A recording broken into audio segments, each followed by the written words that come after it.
At Christmas dinner, I showed up uninvited at my brother's house. Mom looked me up and down and said, "Don't touch the food. You weren't counted." I said nothing. A few hours later, I saw the $1,800 charge on my card. So I did this and watched them panic. Sup Reddit. Strap in and get some snacks. Let's get into the shit show. Name's Elias, 28 male, and I fix freight elevators for a living. The old ones in Manhattan that make sounds no machine should make. The ones that move cargo between floors in buildings older than most family trees. Buildings where the original elevator shafts are hand-dug through solid granite, and the machinery is so old it probably predates indoor plumbing. It's not glamorous work. My hands are permanently calloused. I've got scars on my forearms from cables that snapped while I was elbow-deep in machinery. One on my left shoulder from a counterweight that swung loose during a particularly ugly repair job in the meatpacking district. I've seen guys lose fingers, toes. One old-timer I knew lost 3 teeth when a wrench ricocheted off a stubborn bolt and caught him in the face. The job has risks, but I'm good at it. The union pays well. And there's something honest about work where you either fix the problem or you don't. For 6 years, I've been the guy my mother calls when her rent is short, when Con Ed threatens to shut off the power, when her credit cards are maxed and she needs someone to bail her out before the collectors start calling. I've been doing this since I was 22, fresh out of trade school with grease under my fingernails and the first real paycheck I'd ever seen. Felt like I'd cracked some code. Work hard, show up on time, learn the job, and people will actually pay you enough to live on. Revolutionary concept for someone who grew up watching his mother bounce between minimum wage jobs and boyfriends who'd stick around just long enough to drain whatever savings had accumulated before disappearing. The first phone call from her came 3 weeks after I started. She was crying. Said the landlord was threatening eviction. Said she'd missed a payment because of some emergency she couldn't quite explain. Kept saying she didn't know what else to do, and I was the only one who could help. I emptied my account that same day, handed her $2,400 in cash. She hugged me at the door of her apartment. She told me I was the only person she could count on. Promised she'd pay me back as soon as things turned around. That was 6 years ago. Things never turned around, and she never paid me back. The requests stopped being requests around year 2. They turned into expectations, guilt trips disguised as commands. Now she just texts me the amount and the deadline. Sometimes she adds a heart emoji like that softens the demand. Sometimes she just sends the number. No please, no context, no pretense of asking. Just a figure and a date and the understanding that I'll handle it because that's what I do. That's what I've always done. My older brother Isaac has never sent me a single request for money. He's never needed to. In my mother's eyes, Isaac is the success story. The proof that she did something right, despite the chaos and the instability. He graduated from NYU with a degree in finance while I was learning how to diagnose motor failures in industrial equipment. While I was crawling through elevator shafts covered in decades of grime, he was wearing suits to job interviews. He married a woman named Celeste who comes from old money. Her family has a summer house in Connecticut. She treats everyone outside her tax bracket like the help, polite enough on the surface, but with this way of looking through you that makes it clear you're not registering as a person. They live in a renovated brownstone in Park Slope. 4 bedrooms, 3 bathrooms. A backyard garden that gets featured in neighborhood home tours. My mother posts photos of their dinner parties on social media. She shows the pictures to her friends at church. She talks about Isaac like he was made of gold. I am not mentioned. I am not photographed. I am not acknowledged as existing in any way that might require explanation. I learned early that I wasn't the favorite. I was the backup, the utility player, the one they called when things broke down, but never invited when things were going well. My childhood was a series of moments where I sat at the edge, while Isaac sat at the center. When he was in high school, he got private tutors and SAT prep courses and weekend college visits to schools with names everyone recognized. My mother drove him to campus tours at Columbia and NYU and Cornell. She bought him prep books and practice tests and whatever else the guidance counselor suggested. When I was in high school, I got a different counselor entirely, a tired woman with a stack of files on her desk. She looked at my grades and my address and my family situation and told me trade school was a perfectly respectable path for someone like you. I still remember the way she said it. Like she was doing me a favor by lowering my expectations before life could do it for me. Isaac got a graduation party with catered food and a DJ and relatives flying in from 3 states who I didn't even know we had. I got a card with $50 in it and a handshake from my mother's then boyfriend. And somehow, over the years, I convinced myself this was just how things worked. Someone had to be the reliable one. Someone had to keep the machine running while everyone else enjoyed the ride. I thought that someone was supposed to be me. Here's what 6 years of being that someone looks like in actual numbers. My mother rents a 2-bedroom apartment in Astoria. The old part. The part where the N train rumbles so loud it shakes the windows at 3 a.m. The building has a super who speaks 4 words of English and a front door lock that's been broken since before I started paying for anything. Rent is $2,100 a month. I cover it. Utilities run another $180 in summer and $340 in winter because she refuses to wear a sweater indoors and keeps the heat cranked to 78. I cover that too. Her cell phone bill with unlimited everything she doesn't use. Her cable package with every premium channel and 3 sports tiers she's never watched a single game on. Her credit card minimum payments on 2 cards she maxes out. Her medical copays for appointments. Her Metro card. I cover all of it. Monthly average, just under $2,700. Some months it spikes when there's an emergency like a root canal or a new air conditioner or a laptop she absolutely needs for reasons she can't explain and never uses after the first week. Never drops below $2,200. I've sent my mother just over $192,000 in 6 years. Not loans, gifts. Because she never offered to pay me back, and I stopped asking after the first year when she looked at me like I'd insulted her by even bringing it up. And me? I live in a studio apartment in Sunnyside. I don't own a car because parking in the city is a scam, and the subway gets me where I need to go. My furniture came from a guy on my crew who was getting divorced and needed to empty his apartment in a weekend. He let me take the couch, the kitchen table, and a bookshelf for $200 total. I eat a lot of rice and beans, pasta when I'm feeling fancy. I haven't taken a real vacation since I was 19, and my buddy's parents let me tag along to their cabin upstate for a long weekend. But my mother?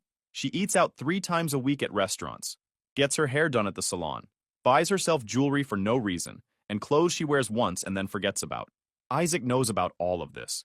He has to. He's seen the text when I've been at family gatherings, the phone buzzing with demands I'm expected to fulfill. He's been at her apartment when I've shown up with cash because she couldn't wait for a transfer to clear. But he's never acknowledged it, never offered to split the burden, never even thanked me on her behalf. He just sits there and looks at me like I'm the maintenance guy who forgot to knock. My mother has built a whole narrative where Isaac is the successful son who made something of himself through talent and hard work, and I'm the screw-up who owes her for all the sacrifices she made raising me alone. Never mind that I raised myself. Never mind that I was making my own lunches at 8 years old while she slept until noon. Never mind that I did my own laundry at 10 and learned to cook at 12 because the alternative was going hungry. In her version of history, I'm the burden she carried, and now it's my turn to carry her. At least that's how it worked. Until Christmas. Christmas dinner was at Isaac's brownstone in Park Slope. I found out about it 3 days beforehand from Sal, a guy on my crew who's been fixing elevators since before I was born. Sal is 58 years old with hands like leather work gloves. He's been in the business for 31 years, survived 3 union strikes, 2 economic crashes, and 1 elevator freefall that he walked away from with nothing but a bruised shoulder and a story he tells at every job site. Started as an apprentice and never looked back. He's forgotten more about this job than most guys will ever learn. He's the closest thing I have to a mentor.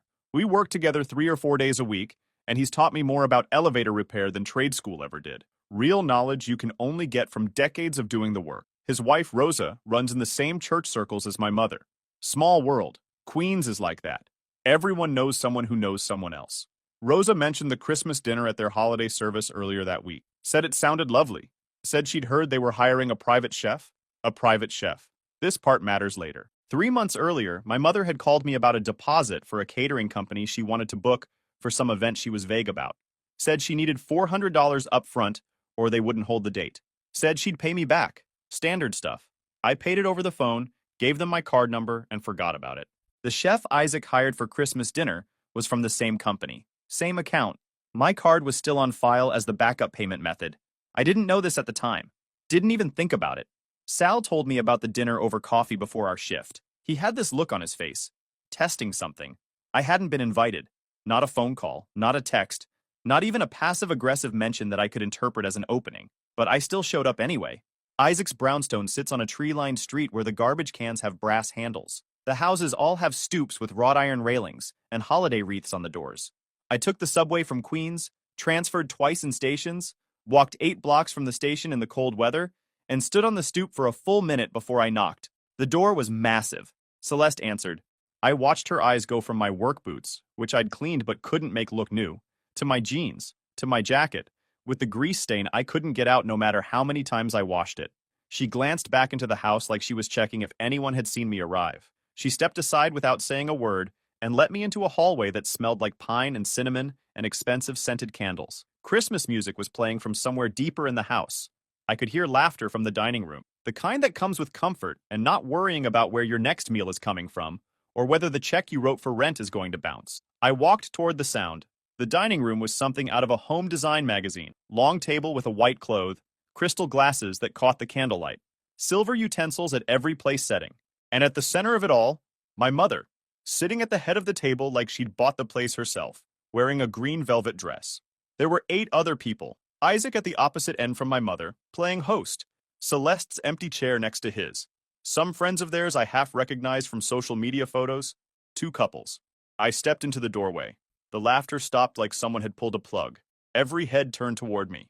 8 pairs of eyes doing the same math Celeste had done at the door. My mother's expression cycled through about 4 emotions in 2 seconds. Surprise, confusion, annoyance, and then something colder. Elias, what are you doing here? It's Christmas. I'm your son. Figured that was enough of a reason. She didn't even blink. You weren't invited. Didn't realize I needed an invite to see my own family. Well, she picked up her glass. Now you do. Isaac leaned back in his chair at the far end. He had this amused look on his face. You can stand over there if you're gonna stay, but don't touch anything on the table. We ordered exactly enough for the people who were supposed to be here. I looked at the table. Roast lamb glistening under the chandelier light.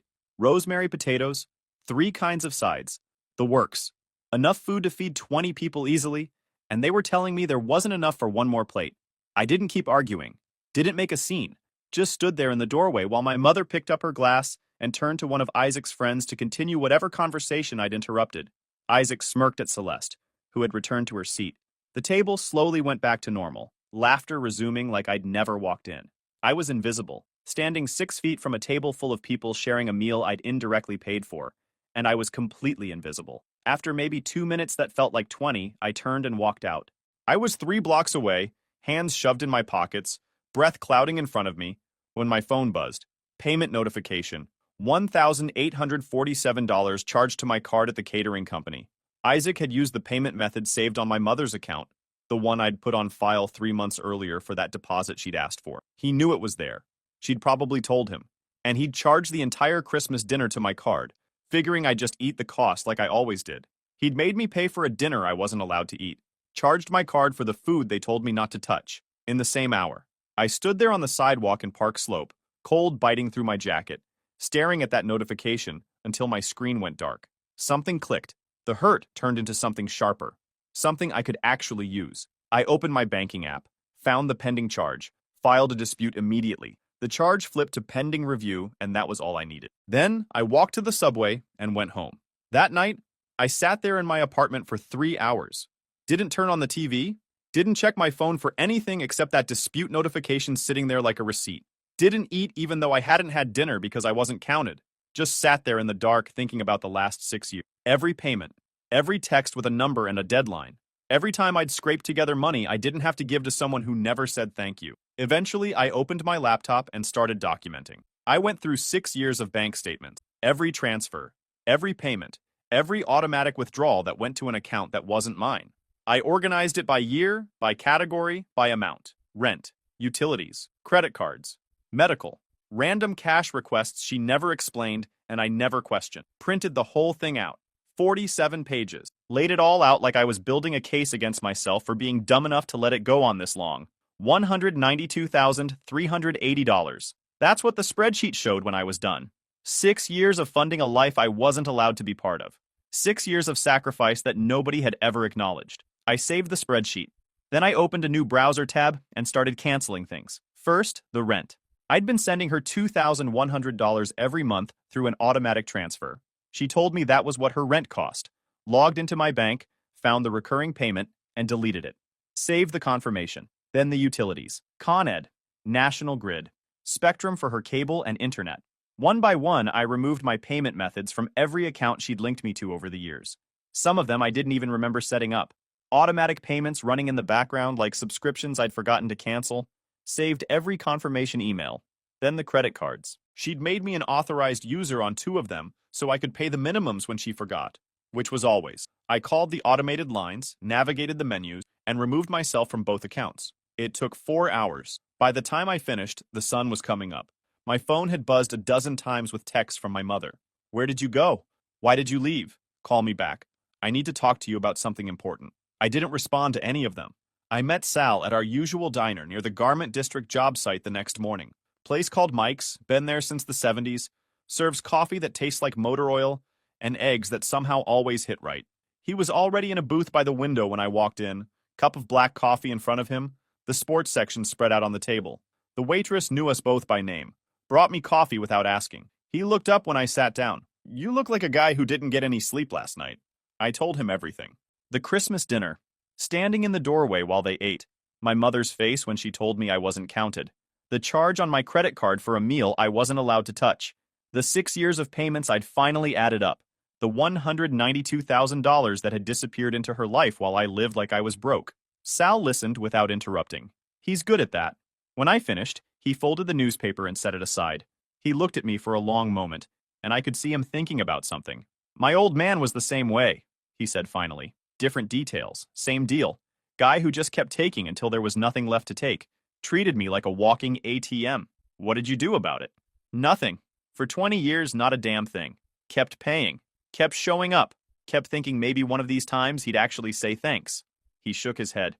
Never happened. How'd it end? I ended it. Woke up one morning and realized I was 50 years old and still waiting for my father to treat me like a person instead of a piggy bank. He took a sip of cold coffee. Only thing I regret is waiting so long to pull the plug. He looked at me for a long moment. You want another 6 years of this? I didn't need to think about the answer. The texts from my mother started getting desperate around day 3. Elias, the rent didn't go through, something's wrong with the bank. Then angry. Elias, I don't know what game you're playing, but it's not funny. Then weaponized. Elias, after everything I did for you, after everything I sacrificed, you owe me this. I didn't respond. Just let the notifications pile up and deleted them in batches every evening. Isaac called on day 5. I answered, mostly because I was curious what angle he'd take, whether he'd try charm or intimidation or guilt. He went straight for righteousness. You gotta fix this. Mom's completely losing it. Not my problem anymore. Not your... He let out this laugh, but there was zero humor in it. She's your mother, Elias. You can't just cut her off like this. I'm not cutting her off. I'm just done being the only one who pays for everything while you sit in your brownstone acting like I don't exist. Come on, that's not fair. I've got my own stuff going on. Real responsibilities. Right. And I've got a studio apartment and rice for dinner 3 nights a week because every dollar I make goes to a woman who won't even save me a seat at Christmas dinner. I let that hang there. How much have you sent her over the last 6 years, Isaac? Total. Go ahead, I'll wait. He got quiet. Yeah, that's what I figured. I hung up. That's when things started getting interesting. 2 days later, I got a letter from my landlord. Someone had filed a complaint against me with the city housing department. Anonymous tip. Said I was running an illegal business out of my apartment and subletting rooms without permission. Complete garbage since my apartment barely fits one person, let alone multiple. But now I had to deal with a mandatory inspection and documentation requests. Then, my credit card got frozen. Fraud alert. Someone had tried to open 3 new accounts in my name. The addresses on the applications were all variations of my mother's apartment in Astoria. One of them had misspelled her street name. Amateur hour. Then my union rep called me into the office. Said someone had sent an email accusing me of stealing tools from job sites and running a side business selling parts. No evidence. No specifics. Just vague accusations designed to create problems and put a flag in my file. I knew who was behind it. Isaac was coming at me from every angle, trying to make my life miserable enough that I'd cave and go back to being the quiet guy who paid the bills and asked for nothing. I mentioned it to Sal the next day at work. We were replacing a motor on a freight elevator in a textile warehouse on 39th Street. Old building. Older machinery. Sal wiped his hands on a rag and shook his head. Your brother sounds like a real piece of work. He's trying to squeeze me until I fold. Is it working? Nope. He nodded slowly. Good. You need help shutting this down? You know people who can help? He almost smiled. Kid, I know everybody. Sal knows people. 3 decades in the business in New York means knowing building managers, superintendents, fire marshals, city inspectors, union reps, and about 40 guys scattered across the 5 boroughs who owe you favors for that time you helped them out of a jam. He made some calls from the break room while I finished the wiring on the motor. Within a week, the housing complaint was dismissed after the inspector found nothing and flagged the complaint itself as frivolous. Apparently, the anonymous tipster had claimed I was running a manufacturing operation out of a 340-square-foot studio. The inspector laughed when he saw the place. My credit was unfrozen after I filed a police report for identity theft, with documentation showing the applications came from my mother's address. The accusation at work was the interesting one. The union rep traced the email to an account that had been created using Isaac's work email as the recovery address. He'd set up what he thought was an anonymous account, but he'd linked it to his actual work email for password recovery. They didn't press anything formal, but they made a detailed note in my file clearing my name completely and flagging the complaint as malicious. Isaac had overplayed his hand, got sloppy because he'd never had to be careful. And then I got something even better. About a week after I canceled the autopay, I was still thinking about those numbers. $2,100 a month for 6 years. That's a lot of money for a 2-bedroom in that part of Astoria. The building wasn't nice. The neighborhood wasn't trendy. Something didn't add up, so I called the property management company that handled her building. Told them I was considering renting in the area and asked about availability and rates. The woman gave me the rundown. Studios starting at $1,400, 1 bedrooms at $1,550, 2 bedrooms at $1,650, $1,650. I hung up and sat there for a while. 6 years. She'd looked me in the eye for 6 years and told me her rent was $2,100. Never flinched, never hesitated, just took the extra $450 every month like it was hers to take. I thanked her and hung up. Then I called back an hour later and asked to speak to someone about a tenant in apartment 4B. Said I was a family member worried about a possible eviction situation and wanted to understand what was going on before I decided whether to help out. The woman transferred me to their accounts department. The guy there was helpful. Said apartment 4B was behind on rent by 4 months. Owed $6,600. Said they'd been sending warning letters since October. Said eviction paperwork was being prepared. I'd been sending her $2,100 every month for 6 years. The actual rent was $1,650. She'd been pocketing $450 a month, every month, for 6 years. $32,400 she'd straight up stolen from me on top of everything else. Money I'd sent her for rent that she'd been funneling into her own pocket while simultaneously falling behind on what she actually owed the landlord. I sat in my apartment that night doing the math over and over.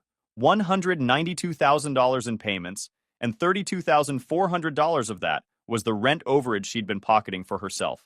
6 years of my money, gone. To someone who looked me in the eye on Christmas and told me I wasn't counted. The next day I called the property management company again, asked if they were still trying to work something out with the tenant before filing the formal eviction. We're open to working with the family, the woman said. If someone wants to cover the back rent and co-sign a new lease with verified income, we can make this whole thing go away. And if nobody does that, then we move forward with the eviction. 30 days to vacate. Go ahead and move forward then. There was a pause. So just to confirm, you're saying you won't be co-signing or making a payment on what's owed? That's correct. Understood. We'll file the paperwork. 2 weeks later, my mother got served with an official eviction notice. 30 days to vacate the premises or face forcible removal by the city marshals. The eviction moved forward in February, coldest month of the year in New York. My mother had until the 15th to be out of the apartment she'd lived in for over a decade. Isaac had to take her in. Not because he wanted to, not because he felt any real family obligation, but because he had no choice.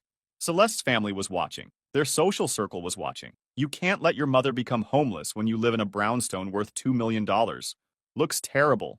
The kind of thing that gets whispered about at book clubs and charity galas for years afterward. But the brownstone wasn't exactly the safe haven everyone expected. I heard about it through Sal, who heard it from Rosa, who still kept in touch with people from the old neighborhood. My mother and Celeste were going at each other within the first week. My mother wanted to rearrange the living room to make it more homey and less sterile. Celeste wanted her to stay in the guest room and not touch anything that wasn't explicitly hers. My mother complained about the food being too fancy and not having enough flavor, about the temperature being kept too low, about the lack of premium cable channels and having to use streaming services she didn't understand. Celeste started scheduling business trips to cities where she had absolutely no business, just to avoid being home. Isaac was stuck in the middle of a war he couldn't talk his way out of. And Isaac doesn't do middle. He's the golden boy, the one who floats above problems while other people deal with the mess. Being forced to actually handle a conflict he couldn't delegate, couldn't pay someone else to fix, couldn't smooth over with some clever line, was slowly driving him crazy. His administrative leave from his firm turned into a termination in March. Turns out the union rep had flagged what they found about Isaac using his work email for the fake accusation, and word got back to his employer. Once they started looking into him, they found inconsistencies in his expense reports going back 2 years. Client dinners that were actually personal meals with friends. Travel expenses that didn't quite match up when you looked at the receipts closely. Entertainment charges that couldn't be tied to any actual client meetings. Small stuff individually. He started looking for new positions immediately. Got interviews at first. Went in with the confidence of someone who expected to be hired on the spot, because that's how things had always worked for him. But the finance world in New York is smaller than it looks from the outside. Word gets around fast. Whispers about why someone really left a good firm. Questions about whether there's more to the story. One hiring manager apparently asked him point blank about the expense report thing. Isaac tried to spin it. The interviewer ended the meeting early. By April, he'd been rejected by 4 different firms. By May, the callbacks had stopped completely. Meanwhile, I got a promotion. The union rep who'd investigated the complaint against me was named Terrence, built like a refrigerator, with hands that looked like they could bend rebar. He'd been impressed by how I'd handled everything. When a supervisor position opened up at a new hospital construction project in the Bronx, Terrence recommended me for it personally. More money, better hours, a crew of 6 guys working under me who I'd be responsible for training and managing. Real responsibility. Sal threw me a small celebration at our usual diner. Just a few guys from various job sites, some sandwiches on paper plates, a cake Rosa picked up from a bakery near her church. Nobody made speeches. We ate, told stories about the worst elevator disasters we'd seen over the years, and went back to work. It wasn't some big Hollywood moment, just life evening things out in a way that actually felt earned. But the fallout wasn't done yet. Celeste left Isaac in June, just packed a bag one morning while he was at another interview that would go nowhere, left a note on the kitchen counter saying her lawyers would be in touch, and walked out. Took the good car, left him the one with the lease payments he couldn't afford anymore. The brownstone went on the market a week later to split the assets. My mother had to find somewhere else to go, and this time Isaac didn't have the resources to make it easy for her. He tried to set her up in different places over the following months. An assisted living facility in New Jersey that she walked out of after 2 weeks. She'd complained to the staff so much they were relieved to see her go. A small apartment in Staten Island she said was too far from everything. A room in the house of some woman from her church who asked her to leave after a month because she wouldn't stop criticizing the decor and kept moving furniture around without asking. She burned every bridge with complaints and demands and the absolute certainty that she deserved better than whatever anyone was offering. Last I heard, she was living in a studio apartment in a rough part of Newark. Subsidized housing. Shared laundry room in the basement. No premium cable. No doorman. No one to impress. Just 4 walls and a window and the consequences of treating people like they only existed to serve her. I got a letter from her in August. Handwritten. 3 pages. She talked about her sacrifices, her struggles, the years she spent raising me alone, how hard her life had been, and how unfair everything turned out, how I was the only person who had ever really understood her. Then came the ask. She wanted me to make things right, pay off her credit card debt, help her find a better place to live, set up some kind of monthly payment to get her back on her feet. She ended by saying she forgave me for abandoning her, for destroying Isaac's career, for ruining Christmas. She was willing to let it all go if I was willing to step up and be the son she deserved. I read the letter twice. Then I walked to the kitchen, dropped it in the trash, and made myself dinner. 2 months later, I ran into Isaac on the street. Random. He looked different, thinner, grayer around the temples than a guy in his mid-30s should be. His suit was nice but not tailored. Off the rack. He said he didn't want to get into it. Said he was tired of fighting. Asked if we could just talk like normal people for once. We ended up at a coffee shop around the corner. Neither of us ordered anything. Just sat at a table by the window watching the city go by outside. He told me what happened with his job, with his marriage. Celeste brought in better lawyers and a forensic accountant who found money Isaac had shuffled around during the separation. The brownstone sold, but most of the profit went to debts and settlements. He was renting a 1-bedroom in Murray Hill, picking up consulting work wherever he could find it. Then he asked the question I knew was coming. Why'd you do all this? Why'd you just let everything blow up like that? I thought about it for a while. I didn't do anything to you, Isaac. I just stopped doing stuff for you. That's not. 6 years, I said. I paid for everything, every single month. And the one time I showed up expecting to be treated like family, you told me not to touch the food.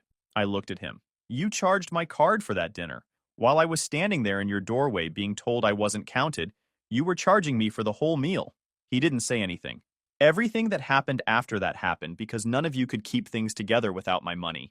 Not because I went out of my way to hurt anyone. I just stopped helping people who made it clear they didn't want me around. He sat there for a long moment. Then he nodded. Yeah, I get it, he said quietly. I'm sorry.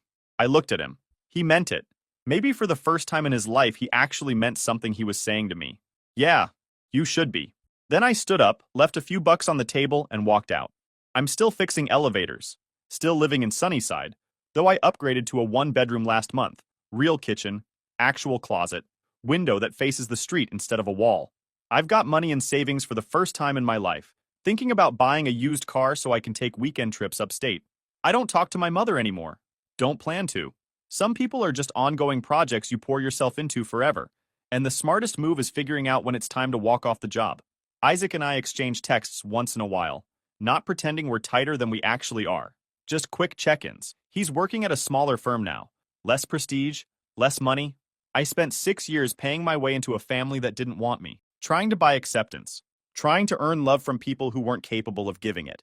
And then I stopped, because I finally got it through my head that the only person who gets to decide if I'm worth something is me. If you enjoyed this video, please hit that subscribe button. It really helps the channel and help us bring you more and better stories. Thanks.